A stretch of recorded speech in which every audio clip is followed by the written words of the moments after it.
আজকে মহিমার জন্মদিন, তো মহিমার এই স্পেশাল দিনে আজকে তার শখের পুরুষ তার পাশে। মহিমার শখের পুরুষ এখন অন্য বেটির বুকে ঘুমায়। একটা অবস্থা, মহিমার জামাই ঘরে বিরিয়ানি রেখে বাইরে এসে পান্তা ভাত খাইতেছে। এটা কি মানে বুঝলাম না, এটা কি মানা যাক কোনভাবে? কাম সেরা ফেলাইছেন ভাই, আপনি কাম সেরা ফেলাইছেন।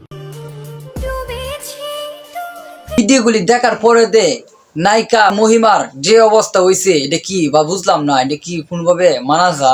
দেন তো সবাই, মানুষকে এতটা কষ্ট কিভাবে দিতে পারে? প্লিজ আপা কান্নাকাটি করেন না। আপনার জামাই চলে গেছে, তাতে কি হয়েছে? হিরো আলম ভাই তো একা রয়েছে।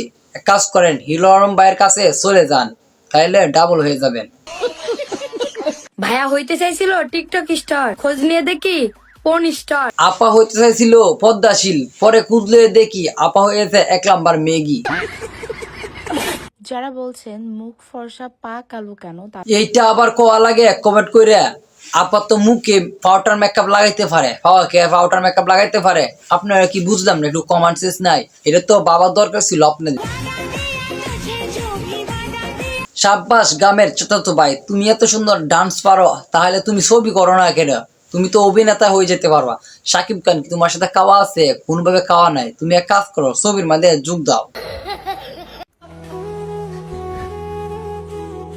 আহা কি সুন্দর বউ ব্যবসায়ী, নিজের মাথা হাতা ফাড়ায়া ব্যান্ডেজ মেন্ডিজ কইরা এখন দিয়ে বউয়ের মাথা ফাড়ায়া ব্যান্ডেজ করতেছে। মানে বুঝলাম না, বউ ব্যবসা করলে কি অভিনয় করতে হয় নাকি? আহা খুব সুন্দর অভিনয় করতেছে, মাথা ছাটা ফাড়ায় এক ডান্স হয়ে গেছে। মানে ভালো, বউ ব্যবসা কইরা গাইবা আবার বিজনেস, এটা ভালো বিজনেস। বাহ সুধীর ভাই, বাহ ভালো। অ্যাম্বুলেন্সের মধ্যে আবার বউ ব্যবসা শুরু করে দিছো, অ্যাম্বুলেন্সের রুগী টানার বিষয়, আর তুমি এখানে বউ ব্যবসা শুরু করে দিছো অসুস্থ নামে।